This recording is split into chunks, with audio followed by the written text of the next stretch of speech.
Innal hamdalillah nahmaduhu wa nasta'inuhu wa nastaghfiruh wa na'udzu billahi min shururi anfusina wa min sayyiati a'malina. May yahdihillahu fala mudilla lahu wa may yudlil fala hadiya lahu. Asyhadu an la ilaha illallah wahdahu la syarika lahu wa asyhadu anna Muhammadan abduhu wa rasuluhu alladzi la nabiyya ba'da. Ya ayuhan nas, usikum wa iyaya bitaqwallahi faqad fazal muttaqun. Qala Allah ta'ala fi kitabihil karim, ya ayyuhalladzina amanu taqullaha haqqa tuqatih wa la tamutunna illa wa antum muslimun.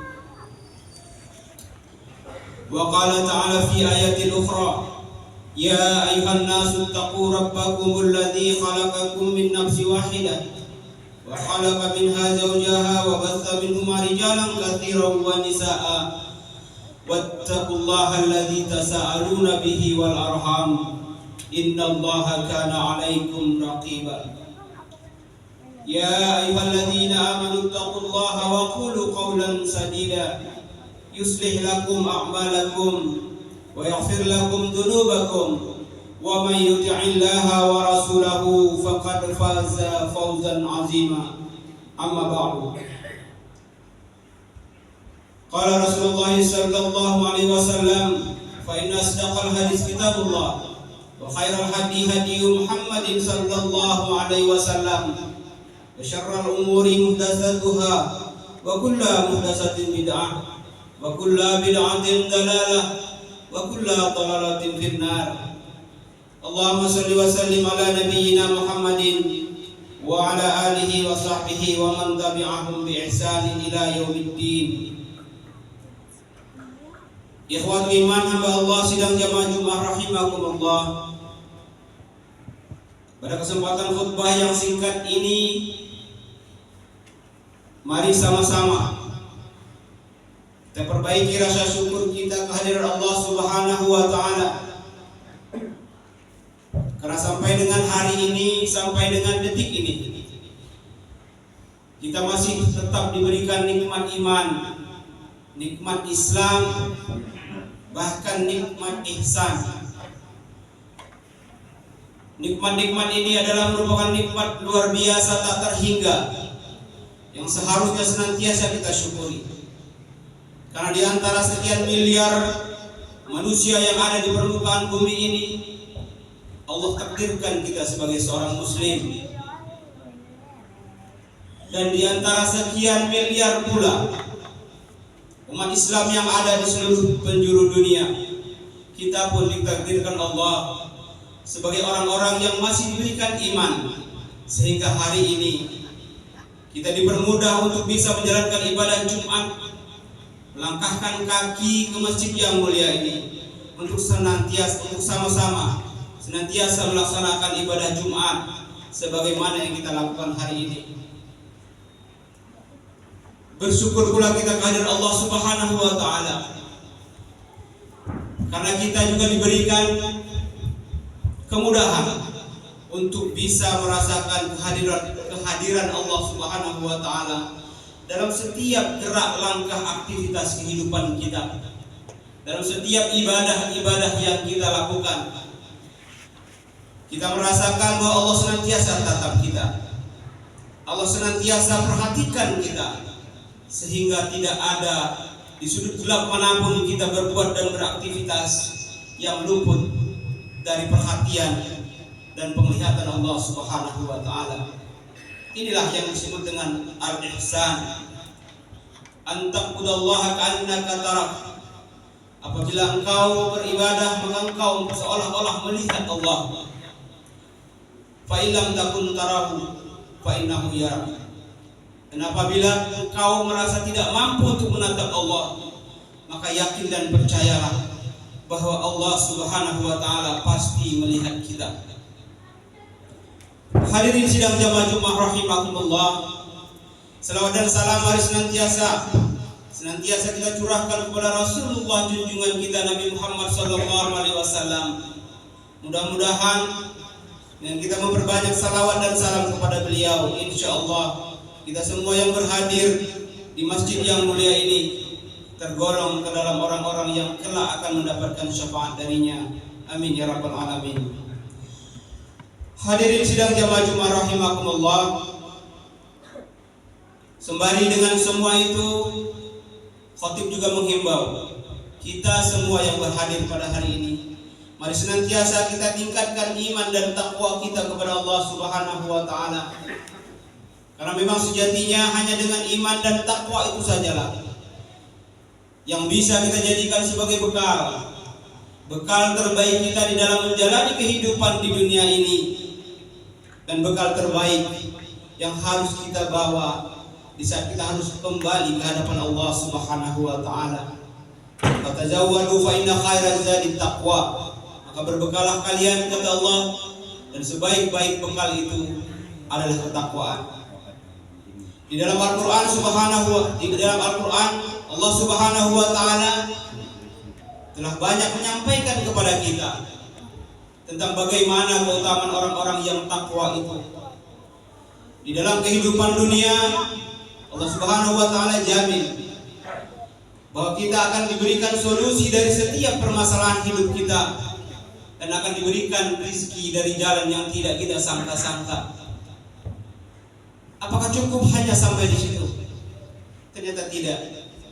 Allah Subhanahu wa taala akan berikan kepada kita kemudahan dan kemampuan untuk bisa membedakan mana yang benar dan mana yang salah, mana yang baik dan mana yang buruk, mana yang boleh kita kerjakan dan mana yang tidak. Inilah keutamaan, sedikit keutamaan yang Allah tunjukkan dari orang-orang yang bertakwa. Dan ada banyak lagi tentunya jika kita terus pelajari dan pahami apa yang dijanjikan Allah.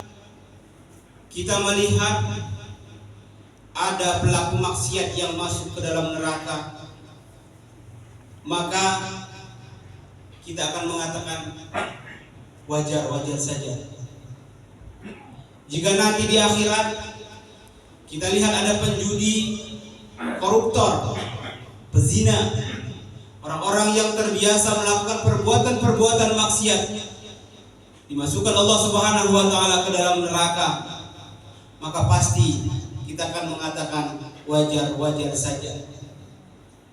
Tapi jika nanti di akhirat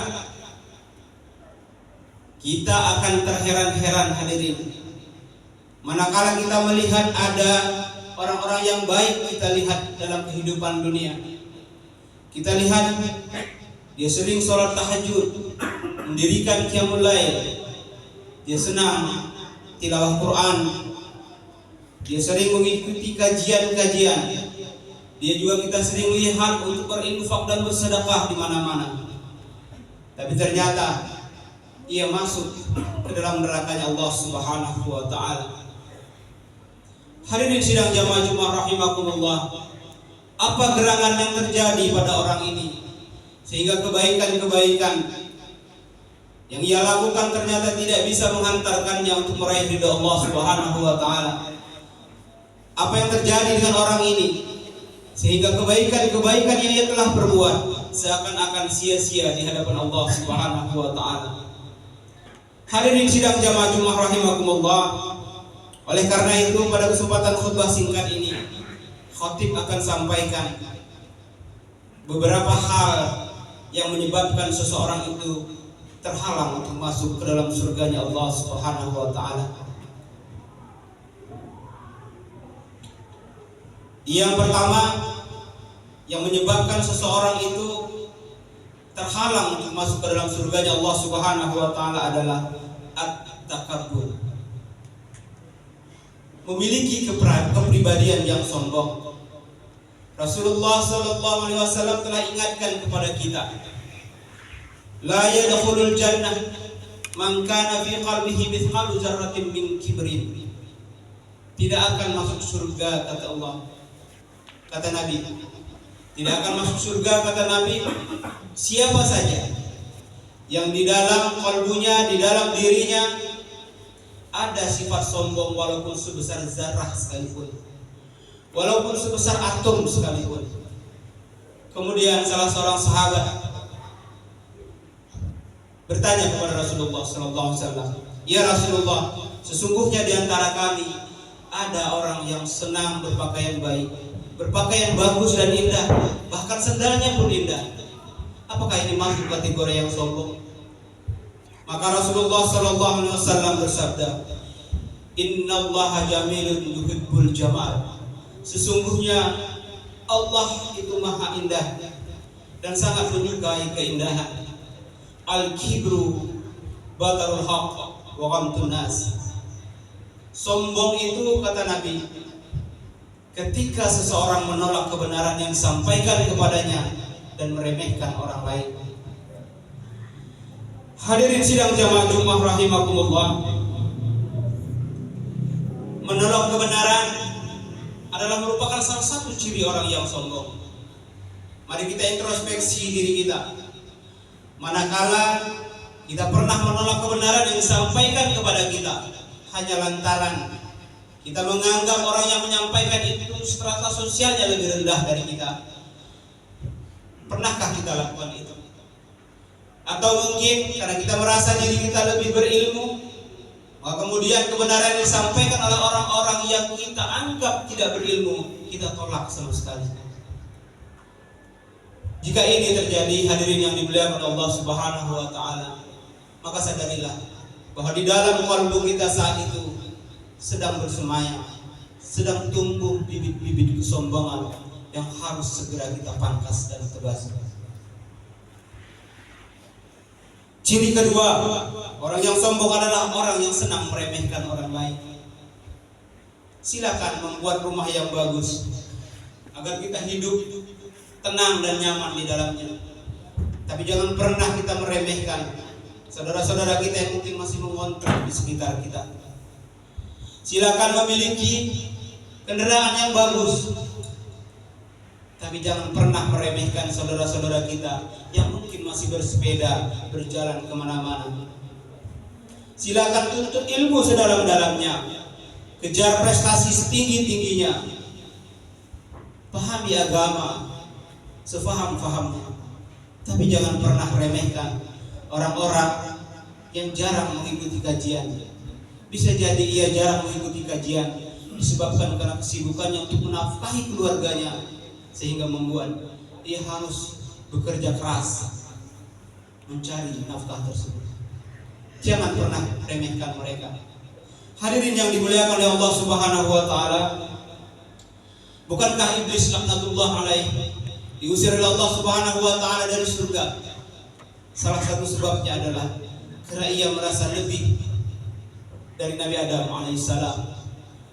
Ana khairum minhu. Itulah ucapan yang muncul dari lisan iblis, sehingga ia menolak ketika Allah Subhanahu wa taala memerintahkan untuk sujud kepada Nabi Adam alaihissalam. Kalau makhluk Allah yang sudah berada di dalam surga saja diusir oleh Allah Subhanahu wa taala dari dalam surga disebabkan karena sombong, apalagi kita yang belum tentu masuk ke dalam surga Allah Subhanahu wa taala. Hadirin yang dimuliakan oleh Allah Subhanahu wa taala, oleh karenanya maka kita harus mendeteksi sedini mungkin, mengintrospeksi diri kita sekini mungkin. Jangan sampai bibit-bibit kesombongan itu, perasaan-perasaan yang sulit untuk menerima kebenaran, senang meremehkan orang lain, memerintah orang dengan kalimat kasar dan lain sebagainya, ada di dalam diri kita. Karena ini akan bisa menjadikan kita pribadi yang akan terhalang untuk masuk ke dalam surganya Allah Subhanahu wa taala, walau sebanyak apapun ibadah yang kita kerjakan. Ikhwatul iman hamba Allah sidang jamaah Jumat rahimakumullah. Yang kedua, hal yang menyebabkan seseorang itu kemudian terhalang untuk masuk ke dalam surganya Allah Subhanahu wa taala adalah tarkut duyun, meninggalkan hutang ketika mati. Suatu ketika didatangkanlah satu jenazah kepada Rasulullah sallallahu alaihi wasallam. Kemudian salah seorang sahabat meminta kepada beliau sallallahu alaihi wasallam untuk menyolatkan sahabat tersebut. Namun kemudian Nabi sallallahu alaihi wasallam bertanya, apakah jenazah ini masih meninggalkan hutang? Maka sahabat tersebut menjawab, ada ya Rasulullah, dia meninggalkan hutang 2 dinar. Maka atas informasi itu kemudian Rasulullah SAW mundur dan berkata, saudaralah kalian untuk saudara. Nabi tidak mau menyolatkan sahabat yang masih meninggalkan hutang. Kemudian salah seorang sahabat berkata kepada Nabi, sahabat yang bernama Abu Qatadah, ya Rasulullah, tolonglah solatkan sahabat kami ini, sahabat kita ini, hutangnya biar aku yang tanggung, kata Abu Qatadah. Mendengar ungkapan itu, barulah Rasulullah SAW mensolatkan sahabat yang meninggal dunia dalam keadaan berhutang tersebut. Hadirin yang dimuliakan Allah Subhanahu wa taala, hal ini tentunya memberikan pelajaran kepada kita betapa Rasulullah SAW sangat membenci orang-orang yang meninggal dunia masih meninggalkan hutang. Dan pelajaran bagi kita adalah, mari kita ingat-ingat kembali hutang-hutang yang pernah kita buat, yang pernah kita lakukan dalam hidup dan kehidupan kita. Apakah hutang itu dalam bentuk materi, ataupun hutang itu dalam bentuk janji kita kepada orang-orang yang ada di sekitar kita. Hutang dalam bentuk materi mungkin kita mudah untuk mengingatnya, tapi hutang dalam bentuk janji ini yang harus senantiasa kita waspadai. Karena ketika kita berjanji kepada saudara kita, kemudian kita ingkari itu, dan kita tidak meminta maaf atas dosa itu, atas menyalahi janji itu, maka bisa jadi inilah nanti yang akan menghalangi kita untuk bisa masuk ke dalam surganya Allah Subhanahu wa taala. Ikhwatul iman hamba Allah sidang jamaah Jumat rahimakumullah. Dalam salah satu hadis lain, Nabi sallallahu alaihi wasallam juga bersabda, yughfaru lisyahidi kullu dzambi illa ad-dain.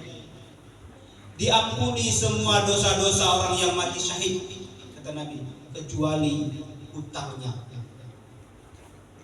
Hadirin yang dimuliakan oleh Allah Subhanahu wa taala, untuk itu mari kita usahakan di dalam hidup dan kehidupan kita untuk tidak sampai berhutang, dan kalaupun berhutang maka berupayalah sebisa mungkin untuk bisa membayarnya. Dan jika sampai meninggal dunia kita masih meninggalkan hutang, maka sebagai atau ada keluarga kita yang meninggalkan hutang, maka sebagai anggota keluarga kita harus tampil menjadi orang-orang yang bisa menanggung jawab hutang itu agar tidak menjadi beban bagi keluarga kita yang telah meninggal dunia. Hadirin yang dimuliakan oleh Allah Subhanahu wa taala, yang ketiga yang menjadi penyebab seseorang itu terhalang untuk masuk ke dalam surganya Allah Subhanahu wa taala adalah qatimur rahimin, yaitu memutuskan silaturahim. Hadirin yang dimuliakan oleh Allah Subhanahu wa taala, Nabi sallallahu alaihi wasallam bersabda, la yadkhulul jannah qatimur rahim. Tidak akan masuk surga orang yang memutuskan tali silaturahim.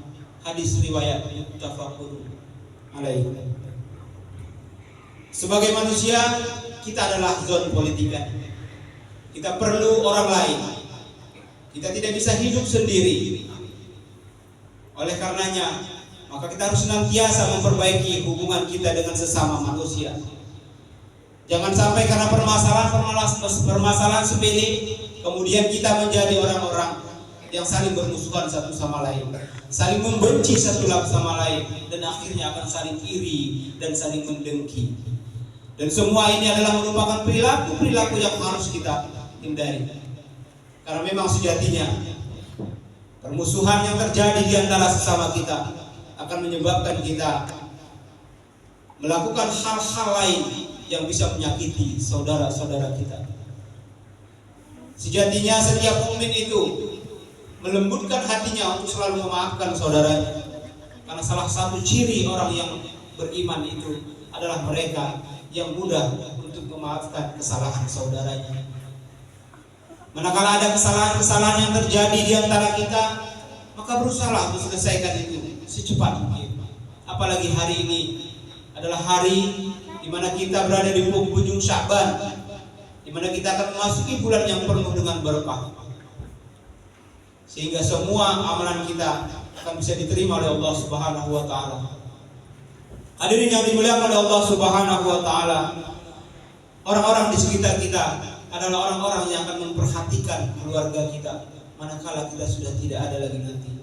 Orang-orang yang ada di sekitar kita adalah tempat kita untuk meminta pertolongan ketika kita mengalami kesulitan atau ketika keluarga kita nanti mengalami kesulitan. Saudara-saudara jauh kita itu hanya akan bisa membantu kita dari jauh, dan kalaupun bisa datang, waktunya akan sangat-sangat lama sekali. Hadirin yang dimuliakan oleh Allah Subhanahu wa taala, oleh karenanya mari kita upayakan untuk selalu menjalin dan menghubungkan kembali silaturahim yang terputus di antara kita. Jangan sampai kita hidup bermusuh-musuhan sehingga menyebabkan Allah murka kepada kita dan tidak memperkenankan kita untuk masuk ke dalam surga Allah Subhanahu wa taala. Mungkin ini yang bisa saya sampaikan untuk kesempatan kali ini. Ada banyak bahkan di dalam hadis-hadis yang lain Nabi sampaikan kepada kita terkait tentang hal-hal yang bisa menghalangi kita untuk masuk ke dalam surganya Allah Subhanahu wa taala, padahal kita melakukan perbuatan-perbuatan baik, amal-amal soleh di mata manusia selama kita berada hidup di dunia ini. Fatabiru ya ulil albab la'allakum tuflihun.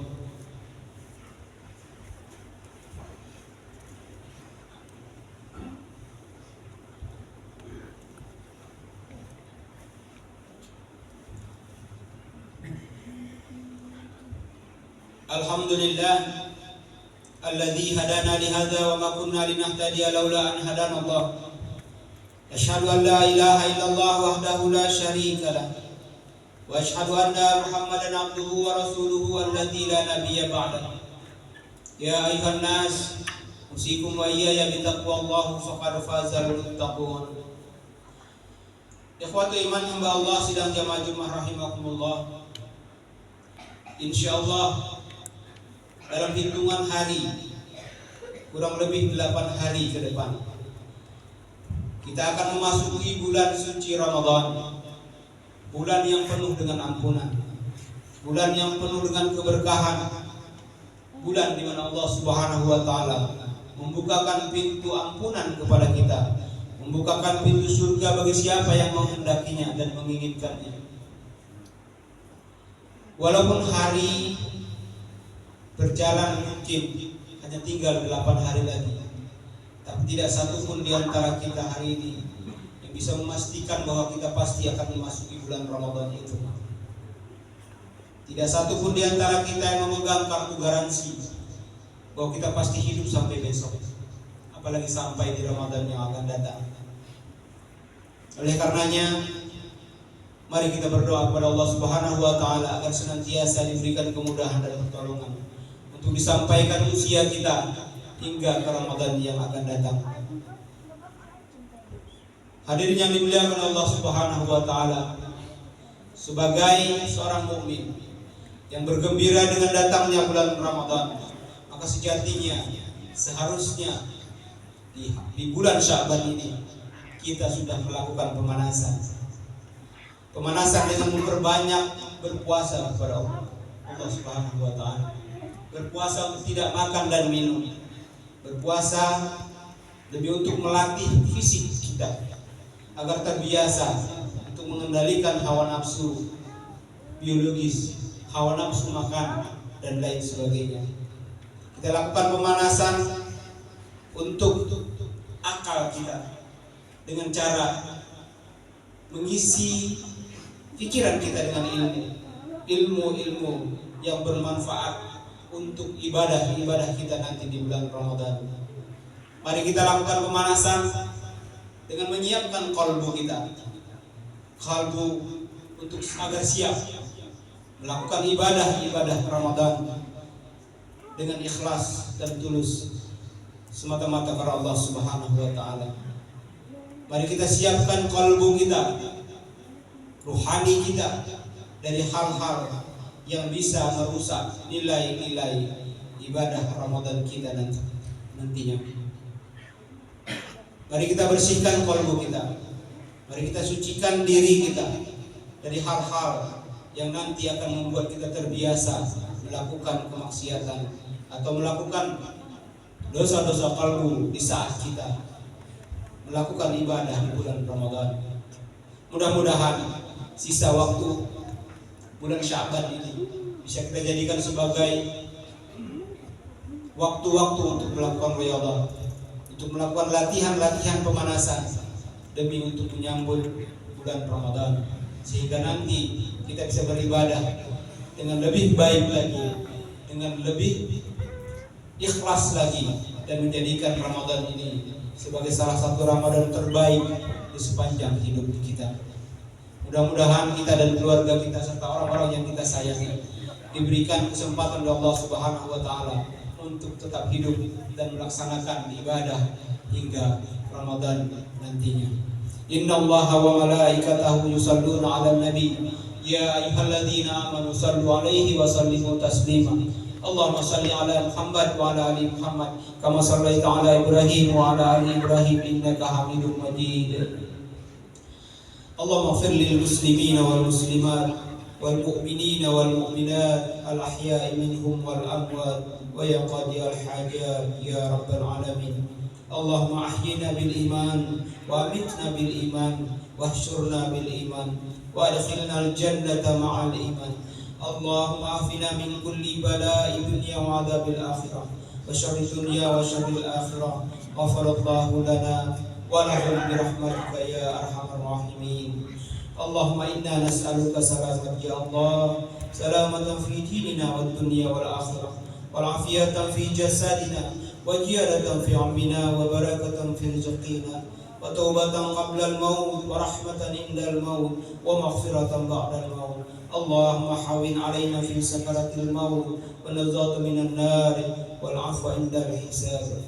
Rabbana hab lana min azwajina wa dhurriyyatina qurrata a'yun waj'alna lil muttaqina imama. Rabbana zalamna anfusana wa illam taghfir lana wa tarhamna lanakunanna minal khasirin. Rabbana atina fid dunya hasanah wa fil akhirati hasanah wa qina adzaban nar. Walhamdulillahi rabbil alamin. Wassalamualaikum warahmatullahi wabarakatuh.